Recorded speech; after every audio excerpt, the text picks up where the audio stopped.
ॐ सिन्धूरारुणविग्रहं त्रिनयनं माणिक्यमौलिस्फुरत् तारानायकशेखरं स्मितमुखिमापि नवक्षोरुहां पाणिभ्यामलिपूर्णरत्नचषकं रक्तोत्पलं बिभ्रतीं सौम्यां रत्नघटस्थरक्तचरणं ध्यायेत् परमम्बिकाम्। ओम श्री ललिताम्बिकायै नमः। जय माता दी, जय मां ललिताम्बिका। कैसे हैं आप सभी? मैं उम्मीद करता हूं आप सभी स्वस्थ होंगे और आनंदित होंगे। भगवती जगदम्बा की कृपा आप और आपके संपूर्ण परिवार पर निरंतर बरस रही होगी। तो आज जो हम जानकारी लेके आए हैं वो इस विषय पर लेके आए हैं कि मंत्र सिद्धि क्या होती है, मंत्र जागृति पे क्या लक्षण दिखाई देते हैं, मंत्र सिद्धि में भ्रमित अवस्था क्या होती है, कैसे जान सकते हैं कि हमारा मंत्र सिद्ध हो रहा है या हम भ्रम में फंस रहे हैं, मंत्र सिद्धि का तात्पर्य क्या होता है और मंत्र सिद्ध होने पर क्या लक्षण दिखाई देते हैं। तो आज की वीडियो में ये संपूर्ण जानकारी है। वीडियो को ध्यान से देखें, पूर्ण रूप से देखें। जानकारी पसंद आए तो वीडियो को शेयर कर दें जिससे कि अन्य लोग भी इसके बारे में जान सकें। लाइक और सब्सक्राइब वो आपकी इच्छा है। आइए वीडियो को शुरू करते हैं। सबसे पहले जानते हैं मंत्र सिद्धि क्या होती है। देखिए, मंत्र सिद्धि का तात्पर्य ये नहीं होता है कि कोई हमें शक्ति मिल जाएगी, कोई जादू या कोई चमत्कार हमारे जीवन में हो जाएगा या फिर तुम्हें कोई दिव्य अलौकिक चीजें दिखने लगेंगी। तो ऐसा नहीं होता है। तो वास्तविक मंत्र सिद्धि का अर्थ क्या होता है? देखिए, जब कोई भी मंत्र, कोई भी रैंडमली आप मंत्र उठाते हैं, चाहे कोई भी मंत्र हो, वो आपके इष्ट का भी मंत्र हो सकता है, जब आप उसको जपना शुरू करते हैं तो साधक का मन, उसकी श्वास और साधक की चेतना से जब कोई मंत्र जुड़ जाता है, यानी कि मंत्र केवल जबान से नहीं, जब अंतर मन में चलने लग जाता है, तो इसको कहते हैं मंत्र सिद्धि। हर समय अपने आप चलने लग जाए, आप चाहे जाप कर रहे हैं या नहीं कर रहे हैं, लेकिन आपके अंतर मन में वो मंत्र विचरण करने लग जाए, आपके मन पे वो मंत्र स्थापित हो जाए, आपकी चेतना, आपकी श्वास से वो मंत्र जुड़ जाए, तो इसको कहते हैं मंत्र सिद्धि। इसको वैज्ञानिक और आध्यात्मिक अर्थ के अनुसार भी समझते हैं। देखिए, मंत्र क्या है? ध्वनि। मंत्र से एक ध्वनि उत्पन्न हो रही है और मन चेतना है। जब दोनों की फ्रीक्वेंसी एक हो जाती है तो मन अपने आप स्थिर हो जाता है और इसी अवस्था को शास्त्रों में सिद्धि कहा गया है। अब ये जानते हैं कि मंत्र सिद्धि किसको नहीं कहते हैं, और बहुत से लोग यहीं आके भ्रम में फंस जाते हैं। जैसे डरावने सपने आना, आवाजें सुनाई देना, किसी आकृति का दिखना और उस आकृति के द्वारा डराया जाना, शरीर का कांपना, अचानक से बहुत तेज रोना और अचानक से बहुत तेज हंसना, तो ये मंत्र सिद्धि के लक्षण नहीं है, बल्कि ये लक्षण है कि व्यक्ति का मन अस्थिर है, वो स्थायी नहीं है, और या फिर उसने कोई जो अभ्यास किया है वो गलत अभ्यास किया है। तो फिर मंत्र सिद्ध होने पे असली संकेत क्या दिखते हैं, उनको जानते हैं। जब हमारा मंत्र सिद्ध होता है या होने वाला है तो हमें कुछ संकेत दिखाई देते हैं। वो संकेत कौन से हैं, और इन संकेतों से आप जान सकते हैं कि आप सही दिशा में हैं या नहीं, आपका मंत्र सिद्धि की ओर अग्रसर हो रहा है या भ्रम की ओर अग्रसर हो रहा है। तो वो संकेत क्या होते हैं? देखिए, जब मंत्र जापक का मन अपने आप शांत होने लग जाए, उसके सामने जो समस्याएं हैं, कि चाहे वो किसी भी प्रकार से हों, उन समस्याओं से बाहर निकलने का उसको मार्ग स्वतः ही मिलने लग जाए। जिन बातों पे उसको बहुत गुस्सा आता था, अब वो बातें उसके ऊपर प्रभाव नहीं डालती हैं। सामने वाला व्यक्ति तो नहीं बदलेगा, वो वही बात करेगा, लेकिन जिन बातों को करने से पहले साधक का मन विचलित हो जाता था, क्रोध आ जाता था, अब वो बातें उसके ऊपर प्रभाव नहीं डालती हैं। क्योंकि शांति सबसे पहला संकेत होता है किसी भी चीज की जागृति का, और विशेष करके पॉजिटिविटी का। तो इससे आप जान सकते हैं कि हमारा मंत्र जागृत हो रहा है। दूसरा लक्षण क्या है मंत्र सिद्धि का? तो दूसरा लक्षण है मंत्र स्वतः ही आपके भीतर चलने लगता है। आप मंत्र को नहीं, मंत्र आपको जपने लगता है। चाहे आपको याद हो या ना हो, मंत्र अपने आप चलता है। कभी कभी बिना मंत्र जाप किए भीतर वही मंत्र के शब्द, वही ध्वनि, वही भाव साधक को महसूस होता है। वो उसी भाव में रहने लगता है जो भाव उसका आसन पर बैठ के था। वही मंत्र चलने लगता है जो मंत्र वो आसन पर बैठ के करता है। वही शब्द गूंजने लगते हैं जो उस मंत्र के शब्द हैं। तो ये गहरी साधना का संकेत है। इसका तात्पर्य सीधा सा है कि मंत्र जागृति में है। और क्या लक्षण दिखाई देता है? तो जिसका मंत्र जागृति की अवस्था में है, ऐसे व्यक्ति का भय, डर खत्म हो जाता है। ऐसे व्यक्तियों को जो भविष्य का डर रहता है कि भविष्य में क्या होगा, वो खत्म हो जाता है। उसके अंदर एक स्थिरता आ जाती है। मृत्यु का डर लोगों को होता है, लेकिन जिसका मंत्र जागृत है, जिसके मंत्र के देवता उसके साथ हैं, उसको मृत्यु का भय नहीं होता। तो जब मंत्र जागृति में होता है तो ऐसे लोग किसी से नहीं डरते, चाहे कोई कितना भी पावरफुल हो, ऐसे व्यक्ति से नहीं डरते। वो स्पष्ट बात करते हैं, किसी को अच्छा लगे या बुरा लगे, लेकिन बात वो करते हैं जो दूसरों के हित में हो, चाहे वो सामने वाले व्यक्ति को सुनना पसंद ना आए। सभी प्रकार का डर धीरे धीरे स्वतः ही एक साधक से दूर होने लग जाता है, जिसका मंत्र जागृति में है। और निर्भयता ही सिद्धि का सबसे बड़ा प्रमाण है, क्योंकि जिसके पास कुछ होगा उसको डर नहीं होगा किसी चीज का, और जिसके पास कुछ नहीं होगा, केवल भ्रम की अवस्था है, तो ना तो उसका उस मंत्र में प्रेम होगा, ना उस मंत्र के देवता से प्रेम होगा, उसके अंदर केवल लालच होगा, केवल ईर्ष्या होगी, भ्रम की अवस्था होगी, तो उसको हम मंत्र सिद्धि नहीं कह सकते। लेकिन जो लक्षण मैं बता रहा हूं ये लक्षण है, तो ये मंत्र सिद्धि के ही लक्षण हैं। और क्या संकेत मिलता है मंत्र जागृति पे? तो मंत्र जागृति जब होती है तो व्यक्ति की जो गलत आदतें हैं वो अपने आप ही छूटने लग जाती हैं, वो अपने आप ही दूर होने लग जाती हैं। उस व्यक्ति को कोई मन नहीं मारना पड़ता है, कोई जबरदस्ती नहीं करनी पड़ती है, क्योंकि जो मन फालतू की चीजों में रमण कर रहा था उस मन पर मंत्र ने प्रभाव डाला है, और मन और मंत्र एक हुए हैं, मन का त्राण हुआ है, तो मन पे मंत्र ही चलता है, ना कि जो अब तक विचार ख्याल आते थे वो चलते हैं।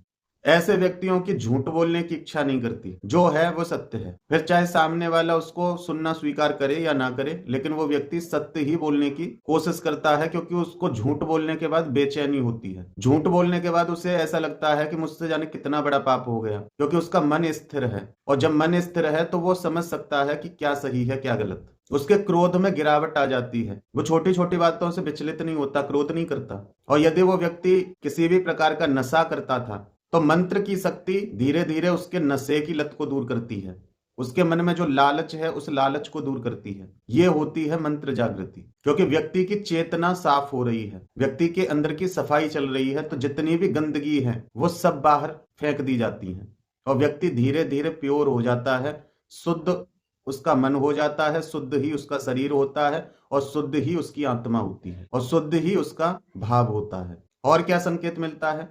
तो देखिए, मंत्र जापक का विवेक और एकाग्रता जागृत होती है। जिस व्यक्ति को मंत्र की जागृति अनुभव हुई है उस व्यक्ति के आप निर्णय देखना बिल्कुल स्पष्ट और सटीक होंगे, किसी भी प्रकार का बीच में भ्रम नहीं होगा। जो फैसला कर दिया उस फैसले के विषय में उसको ज्ञान है, इसलिए वो एक बार में ही अपना स्पष्ट फैसला सुना देता है, जिसमें बदलाव करने की उसको आवश्यकता नहीं पड़ती। ये नहीं चलता उसके मन में कि हमने ये बोल तो दिया, पता नहीं होगा कि नहीं होगा, हम ऐसा करना तो चाहते हैं, पता नहीं कर पाएंगे या नहीं कर पाएंगे। तो जो एक भ्रम की अवस्था होती है वो उसकी दूर हो जाती है, उसके फैसले स्पष्ट होते हैं, वो जो निर्णय लेता है एक समय पे वही सही होता है। व्यक्ति के अंदर जो जल्दबाजी है, ये जल्दी से जल्दी हो जाए, ये जल्दी से जल्दी मिल जाए, उस काम को कोई जल्दी कर दे, तो जो एक जल्दबाजी मची रहती है, जो खलबली मची रहती है, क्योंकि ये मन के अस्थिर होने का संकेत है। लेकिन जब मंत्र से मन स्थिर होता है तो जल्दबाजी खत्म हो जाती है, फिर व्यक्ति विचार करके निर्णय लेता है। मंत्र जापक की सोच बहुत गहरी और देवीय हो जाती है। जिस दृष्टि से लोग सोच रहे हैं, लोग देख रहे हैं, वो दृष्टि एक साधक की या एक मंत्र जापक की नहीं होती है, उसकी दृष्टि देवीय प्रवृत्ति की होती है। और वो जो गहराई से सोचता है तो वो ये समझिए कि ज्ञान के समुद्र में, ज्ञान के महासागर में गोते लगा रहा है, और वहां से जब ऊपर आएगा तो कोई ना कोई रत्न लेके ही निकलेगा। एक ऐसा कोई ना कोई रत्न लेके वो बाहर निकलेगा जो अपना भी कल्याण करेगा, दूसरों का भी करेगा। सांसारिक प्रवृत्ति उसकी कम हो जाती है, वो संसार के विषयों के बारे में कम सोचता है, उसकी आंतरिक सोच बढ़ जाती है, उसकी खोज विपरीत हो जाती है। जहां दुनिया पैसे, घर, मकान, गाड़ी इनके पीछे पागल है, वहां उसको ये सब कुछ प्राप्ति होती है, क्योंकि ज्ञान है उसके पास, उसका मन स्थिर हुआ है, जो वो ठान ले वो करेगा और उसका कार्य पूरा भी होगा। लेकिन इन सब में रहकर भी उसकी लालसा इनमें नहीं होती है, वो भावनात्मक रूप से इन चीजों से कभी नहीं जुड़ता। ठीक है, हमारे पास है, जरूरत के समय हम इस्तेमाल कर रहे हैं, लेकिन आसक्ति उसमें नहीं होती है। ये मंत्र जापक की सिद्धि है, इसी को सिद्धि कहते हैं, क्योंकि वो मंत्र का देवता हर समय साथ रहता है, और वो मंत्र का देवता हमें किसी भी गलत मार्ग पे भटकने नहीं देता, हमारी सोच को इतनी गहरी कर देता है कि फालतू की चीजों में ना पड़कर हम अध्यात्म में आगे बढ़ते हैं, रहस्यों के विषय में जानने के लिए तत्पर रहते हैं, हमारी सोच बहुत गहरी हो जाती है, और यही असली शक्ति है। मंत्र जागृति में और क्या संकेत मिलते हैं? तो जिस व्यक्ति को मंत्र की जागृति हो रही है या हो चुकी है, ऐसे व्यक्ति का अहंकार घट जाता है, उसको अहंकार नहीं होता, और ये बात हमेशा मेरी याद रखना, जिस व्यक्ति के पास सिद्धि है, चाहे वो किसी भी प्रकार की है, उस व्यक्ति को अभिमान नहीं होगा। अगर वास्तव में सिद्धि है, वो व्यक्ति कभी खुद को बड़ा नहीं बताएगा। वो झुकना जानता है क्योंकि उसके साथ मंत्र का देवता है, और जो जिसके साथ रहेगा प्रवृत्ति उसकी उसी प्रकार की होगी। अब वो मंत्र गलत दिशा में जा रहा है, कोई नेगेटिविटी अट्रैक्ट होगी। यदि सही प्रकार से मंत्र जाप किया है और पॉजिटिविटी कनेक्ट हुई है, तो व्यक्ति खुद एक देवतुल्य है। उसके पास इतना विवेक है कि वो अपना बखान नहीं करेगा। समय आने पर दुनिया उसका सम्मान कर सकती है, लेकिन वो स्वयं अपने मुख से कभी नहीं कहेगा कि मेरे पास सिद्धि है, क्योंकि ये वर्जित है। अब जिसने सिद्धि साधना की होंगी तो उसे पता है कि क्या नियम होते हैं, किस प्रकार से हमें खुद को साधना होता है, तो ये वो जान सकता है। अन्य व्यक्ति इस विषय में नहीं जान पाएगा। और कुछ कुछ तो इतने महानुभाव होते हैं कि वो ये कहते हैं कि जब हमारे पास कोई चीज है तो हम उसको दिखाएंगे क्यों नहीं। तो देखिए, वो एक अलग विषय है, ये गहराई की बातें होती हैं। एक साधक का जीवन देखने में आसान लग सकता है, लेकिन आसान होता नहीं। साधक को पता है कि मेरी जिम्मेदारियां क्या है, और जब मंत्र जागृत हो जाए तो वो ही मंत्र का देवता कुछ नियम लेता है, कुछ वचनों में बांधता है, और एक साधक भी वचन लेता है। वो एक अलग विषय है, वो थोड़ा गहराई का विषय है। जब आपके साथ ये अनुभूति होगी तो आपको समझ में आ जाएगा। लेकिन जब तक मंत्र की जागृति नहीं हुई है, तब तक तो सब बातें गलत ही लगेंगी। तो जिसके पास सिद्धि हो वो कभी जाहिर नहीं करता कि मेरे पास सिद्धि है। वो कभी खुद को बड़ा नहीं बताता कि मैं बड़ा हूं, मैं ये कर दूंगा, मैं वो कर दूंगा, क्योंकि उसे पता है उसका परिवर्तन हो चुका है, उसको अपनी मर्यादाएं पता है, उसे अपने मंत्र की शक्ति का पता है। वो कभी दिखावा नहीं करता, वो जितना हो उतना चुपचाप रहता है। वो एक वृक्षदार फल है, वो हमेशा झुकना जानता है। उसके सामने यदि कोई साधारण व्यक्ति भी आ जाएगा और वो कहेगा कि हम बहुत पूजा करते हैं, तो वो ये नहीं कहेगा कि तुम क्या पूजा करते हो, मेरे पास तो देखो सिद्धि है। वो ये नहीं कहेगा, वो यही कहेगा अच्छी बात है, करो भक्ति, करो पूजा, कैसे भी करो, करो तो सही। क्योंकि उसे पता है सब कुछ छोड़ने के बाद ही मुझे ये सिद्धि प्राप्त हुई है, और उन्हीं सब विकारों को मैं फिर से अपनाऊंगा तो ये सिद्धि मुझसे दूर हो जाएगी। ना मैं अपना भला कर पाऊंगा, ना किसी और का कर पाऊंगा। तो इसलिए एक भक्त कभी ये नहीं कहता कि ये मैंने किया, ये मेरे मंत्र की शक्ति है। भक्त हमेशा यही कहेगा, साधक हमेशा यही कहेगा कि ये मेरा कर्म है, और जो मैंने तुमसे करवाया वो क्रिया है, ये विधि है। तुमने ये कार्य किया, मैंने कुछ तुम्हारे लिए किया, उस वजह से तुम्हारी समस्या दूर हो गई। लेकिन वो कभी ये नहीं कहेगा कि मेरे पास कोई सिद्धि है, उस सिद्धि से मैंने तुम्हारा ये काम किया है, उसको मैं ये भोग देता हूं, उसको मैं ये प्रसाद देता हूं। तो इस प्रकार के जो आडंबर करते हैं, समझ लो उनके पास कोई सिद्धि नहीं है। वो केवल आपको डरा रहे हैं और भ्रम में पहुंचा रहे हैं। जिसके पास कुछ होगा, मान लो आपके पास सोना है, तो आप पहन पहन के दिखाते हुए थोड़ी घूमोगे, समय पे ही पहनोगे ना। अब जिसके पास नहीं है तो वो तो जो आर्टिफिशियल ज्वेलरी आती है उस पर सोने का पानी चढ़ा के पहन के दिखाएगा। लेकिन वो खुद भी जानता है कि ये दिखावटी है, अंदर तो केवल मेटल है, इसमें अंदर तो पीतल तामा है केवल, इसमें ऊपर से ही सोने का पानी है, ये वो जानता है। लेकिन सामने वाले व्यक्ति से यही कहेगा कि ये सब सोने का है ना। तो जिसके पास होगा वो कभी दिखाएगा नहीं, अगर वो दिखाएगा भी तो जरूरत पड़ने पर, विशेष समय पर। लेकिन फिर भी अभिमान में नहीं आएगा वो कि मैं तुम्हारा ये कर दूंगा, मैं तुम्हारा वो कर दूंगा, मेरे पास सिद्धि है, मेरे पास ये है। तो ये बेवकूफी है स्पष्ट शब्दों में, क्योंकि अहंकार असिद्धि का लक्षण है। जिसके अंदर अहंकार है, काम है, क्रोध है, लोभ है, राग है, द्वेष है, तो उसके पास सिद्धि कैसे आ सकती है? क्योंकि कुछ भी साधने के लिए पात्रता तो होनी चाहिए। भगवान आपकी पात्रता को देखकर ही तो आपको कुछ प्रदान करेंगे। मंत्र का देवता आपको तभी तो उस मंत्र की ऊर्जा के द्वार की चाबी देगा। जब मंत्र के देवता को पता है कि ये इस मंत्र का अधिकारी नहीं है, ये इस मंत्र को नहीं साध पाएगा, तो मंत्र का देवता तुम्हें पहले ही भ्रमित कर देगा, वो तुम्हें बढ़ने ही नहीं देगा आगे। लेकिन यदि तुम अपने स्थान पर सही हो तो वही मंत्र का देवता आपको उसमें सिद्धि दिलाने का पूर्ण प्रयास करेगा। वो भी आपके ज्ञान चक्षुओं को खोलेगा, वो भी आपके अंतःकरण की सफाई करने में मदद करेगा, और ध्वनि तो अपना कार्य करेगी ही। जिसका मंत्र जागृति में होता है उसको और क्या संकेत मिलता है?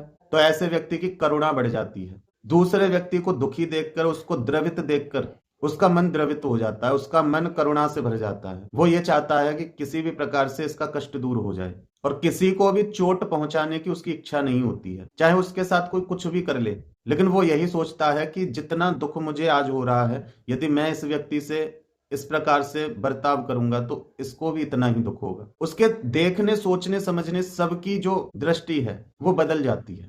और जब ऐसा होने लग जाए तो यही उस मंत्र के देवी या देवता के जागरण होने का संकेत है, कि वो आपके मन पर, आपकी चेतना पर, आपके हृदय में, आपके शरीर के हर रोम कूप में विद्यमान है, जो अब आपको अपने जैसा करुणामयी बना रहे हैं। तो ये तो थे मंत्र जागृति के संकेत। अब जानते हैं कि गलत मंत्र जागृति के संकेत क्या होते हैं, गलत साधना के जागृत होने के क्या संकेत हैं। यदि मंत्र जाप के बाद आपका डर बढ़ गया है, नींद खराब हो गई है, आपको नींद नहीं आ रही है, नेत्र बंद करते हैं तो ऐसा लगता है कि आसपास कोई है, नेत्र खोलते हैं तो आपको अंदर से डर लगता है, मतलब बाहरी और आंतरिक दोनों प्रकार से जब आपको डर सताने लग जाए और उसके कारण से आपकी नींद भी खराब हो, मंत्र जाप के बाद भी आपका क्रोध कम होने के बजाय बढ़ रहा है, या फिर व्यक्ति खुद को विशेष समझने लग गया है कि मैं बहुत अलग हूं, दूसरों को खुद से छोटा समझता है, बहुत नीच समझता है दूसरों को, तो तुरंत समझ लीजिए कि यह मंत्र सिद्धि नहीं, ये भ्रम है या असंतुलन है। और यदि ऐसा किसी व्यक्ति के साथ होता है तो तुरंत अपने मंत्र को रोक दें, ये ध्यान रखना, क्योंकि हर चीज हर व्यक्ति के लिए नहीं बनी है। ये तो गुरु अपने शिष्य की पात्रता देखकर उनको वो चीज प्रदान करते हैं, अपने ही मन से किसी भी चीज को उठा के नहीं करना चाहिए। एक भाई का मेरे पास प्रश्न आया था, हमारे जीवन में बहुत सारी परेशानियां हैं, पहले इतनी नहीं थी, लेकिन जब से मैंने नवचंडी हवन किया है तब से ज्यादा मुझे समस्याएं हो रही हैं। मैंने उनको पूछा कि आपके गुरु हैं? उन्होंने कहा नहीं। मैंने कहा तो फिर आपने नवचंडी हवन कैसे कर लिया? इतना तो मुझे याद नहीं है इस समय कि उन्होंने क्या उत्तर दिया था कि मैंने कहाँ से ली कैसे, पर जितना मेरा मानना है उतना उन्होंने या तो किसी नेट से देखा होगा या किसी पुस्तक में से देखा होगा और उस हिसाब से उन्होंने वो नवचंडी हवन किया। उसके बाद से उनकी समस्याएं और ज्यादा बढ़ गई। तो वो किस लिए बढ़ गई? क्योंकि ना तो उनके पास गुरु थे जो उस शक्ति को साध सकें, न खुद वो मंत्र जापक या साधक थे। तो जो ऊर्जा प्रकट हो रही है वो नेगेटिव हो रही है या पॉजिटिव हो रही है, ये कौन पता करेगा? दूसरी बात, नवचंडी जो यज्ञ है वो कोई साधारण सी चीज नहीं है। तो इस प्रकार की समस्याएं लोगों के साथ शुरू हो जाती हैं। फिर मैंने उनको उसका समाधान बताया और उम्मीद है कि वो उस कार्य को कर रहे होंगे, उनकी शक्ति बैलेंस होगी, क्योंकि शक्ति विचलित हो जाती है। जितना हम नहीं संभाल सकते उतनी शक्ति हम उत्पन्न करते हैं, तो वो हम हमारे अंदर, हमारे परिवार के सदस्यों के अंदर एक व्याकुलता, एक बेचैनी को प्रकट करती है, जिस कारण से घर में ही हमारे ऐसा माहौल हो जाता है कि हमें फिर दर दर भटकना पड़ता है। इसीलिए कहा जाता है एक को साधो सब अपने आप सध जाएंगे। और सही नियम और सही विधि से यदि आप मंत्र जप की तरफ बढ़ रहे हैं, साधनाओं की तरफ बढ़ रहे हैं, तो सही मार्गदर्शक, सही गुरु, सही मंत्र के साथ आपको जाना चाहिए। तो ऐसी अवस्था किसी व्यक्ति के साथ हो रही है, उसको लग रहा है कि जो मैं कर रहा हूं उसका नेगेटिव इफेक्ट आ रहा है, तुरंत उस कार्य को वहीं बंद कर दीजिए। अब कोई ये कहे कि कहीं फिर हम वो देवता रुष्ट तो नहीं हो जाएगा, तो बिल्कुल नहीं होगा। आप उस शक्ति को जागृत कर रहे हैं, वो आपके अनुकूल नहीं है, आप उसको वहीं रोक दें, उसको ज्यादा बड़ा ना करें, क्योंकि आप उसको ज्यादा बड़ा करोगे तो फिर आपको हटाने में बहुत दिक्कत आ जाएगी। क्योंकि शक्ति को उत्पन्न किया है उसको नष्ट नहीं किया जा सकता, फिर उसको विसर्जित करना पड़ता है। और यह भी देखना पड़ता है कि वो शक्ति आपसे कितना कनेक्ट हो चुकी है, वो उसको किस प्रकार से विसर्जित किया जा सकता है। तो यदि आपके साथ ऐसा कुछ हो रहा है तो कुछ समय तक उस मंत्र को, उस विधि को वहीं रोक दीजिए और सामान्य जिंदगी जीने लगो। जैसे सामान्य व्यक्ति जब आप वो कार्य नहीं करते थे उससे पहले थे, जो मंत्र जाप से पहले थे, उस प्रकार से रहो, तो कुछ दिन में शक्ति बैलेंस होगी। क्योंकि जब आप सब कुछ छोड़ दोगे तो आप वही कार्य करोगे जो मंत्र जाप से पहले कर रहे थे, और उन कार्यों में आप अपनी उस एनर्जी को यूज करते रहोगे, जिस कारण से वो शक्ति स्थिर हो जाएगी, वो शक्ति कई भागों में बट जाएगी। उस समय पे आप केवल सरल मंत्रों का जप करें। अब बात करते हैं कौन से ऐसे मंत्र हैं जो बिना गुरु के जाप किए जा सकते हैं। तो सबसे पहला मंत्र है ओम। ब्रह्मांड में ओम की ध्वनि गुंजायमान होती है, जिस कारण से सब अंतरिक्ष, पृथ्वी, जितने भी ग्रह हैं अपनी धुरी पे स्थिर रहते हैं। तो ओम का जाप करें, इससे आपका मन स्थिर होगा, क्योंकि आपका शरीर भी ब्रह्मांड है। यदि संतुलन बिगड़ गया है तो उस संतुलन को बनाने के लिए आपको ओम का उच्चारण करना चाहिए, या फिर राम नाम का जाप करना चाहिए, या फिर सोहम का जाप करना चाहिए, या फिर ओम नमः शिवाय इसका जाप करना चाहिए। तो देखिए इन मंत्र, इन नामों का उद्देश्य क्या है? तो इनका उद्देश्य है मन को शुद्ध करना और आपके मन की चेतना को स्थिर करना। और बीज मंत्र, उग्र मंत्र, देवी मंत्र, तांत्रिक मंत्र बिना गुरु या बिना सही मार्गदर्शक के करना उचित नहीं है। या तो गुरु से प्राप्त करो मंत्र, यदि आपको उग्रता पसंद है या आपका लक्ष्य अलग है तो वहां गुरु परंपरा ही उचित होती है। बाकी नाम जाप आप किसी का भी कर सकते हैं, ओम का उच्चारण आप कर सकते हैं, सोहम का जाप कर सकते हैं, ओम नमः शिवाय का जाप कर सकते हैं, लेकिन अन्य किसी भी बीजाक्षर मंत्र का जाप ना करें। और उग्र मंत्र, तांत्रिक मंत्र, शाक्त संप्रदाय के मंत्र, ऐसे मंत्रों को तो बिल्कुल ही ना करें यदि आपके गुरु नहीं है तो। देखिए, मंत्र सिद्धि में समय क्यों लगता है? मंत्र सिद्धि में समय इसलिए लगता है क्योंकि हमारा मन वर्षों से भटका हुआ है, ना जाने कितने वर्षों से या कितने जन्मों से भटका हुआ है। आदतें बहुत गहरी हो गई हैं, हम चाहकर भी अपनी आदतों को नहीं छोड़ पाते, इसीलिए सिद्धि जल्दी नहीं आती।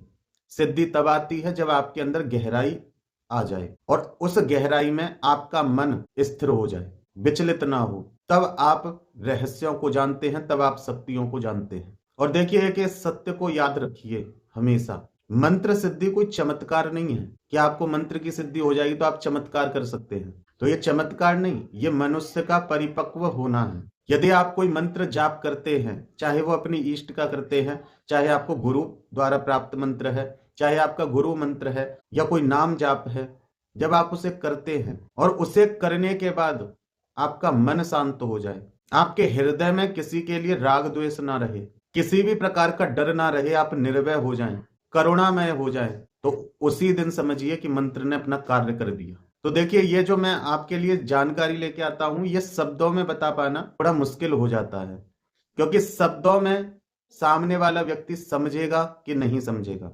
क्योंकि शब्द सुनना एक अलग बात है, उन शब्द के पीछे की फीलिंग को समझना वो एक अलग बात है। इसलिए मेरी वीडियो को गिने चुने ही लोग देखते हैं, केवल वही लोग देखते हैं जो कहीं ना कहीं मुझसे कनेक्ट हो पाते हैं, उस अनुभूति को किया है, तो जो गहराई में उतरा है उसे पता है कि अमृत है, जितनी गहराई में जाऊंगा मैं मरूंगा नहीं, क्योंकि मरना और जीना ये सब बाहर की प्रकृति है, माया है। आंतरिक में जितना उतरूंगा उतना ही रत्नों को प्राप्त करूंगा। और जो दूसरे व्यक्ति भी उतर रहे हैं वही समझ पाएंगे कि वो गहराई भय नहीं देती, डर नहीं देती, मृत्यु नहीं देती, वो गहराई अमरता देती है। लेकिन जो बाहर की देखी सुनी चीजें हैं, देखे सुने लोग हैं, तो बाहर की दुनिया डुबाने वाली है, तो उनके लिए वो पानी है, लेकिन एक साधक के लिए अमृत है। तो ये वही समझ सकता है जो उस गहराई में उतरा हो, अन्यथा मेरी बात सबको फालतू ही लगेंगी। और देखिए, मैं ये चीजें आपको इसलिए नहीं बताता कि मैं खुद को श्रेष्ठ समझता हूं, मैं ये चीजें आपको इसलिए बताता हूं कि जितना भटक के मैं इनको थोड़ा बहुत समझ पाया हूं, उतना आपको भटकना ना पड़े, आपको ये समझ में आ जाए। पर ना तो इसमें मैं कुछ कर सकता हूं, ना इसमें और कोई व्यक्ति कुछ कर सकता है, क्योंकि जब तक उसकी इच्छा नहीं होगी तब तक कुछ समझ में नहीं आएगा। तो मैं उम्मीद करता हूं कि मेरे द्वारा दी हुई जानकारी आपको समझ में आई होगी, पसंद आई होगी। फिर मिलते हैं एक ऐसी ही अगली वीडियो में एक नई जानकारी के साथ। तब तक अपना और अपने परिवार का ध्यान रखें, भगवान की भक्ति करें, निरंतर भक्ति पथ पर आगे बढ़ते रहें। जय माता दी, जय मां ललिताम्बिका।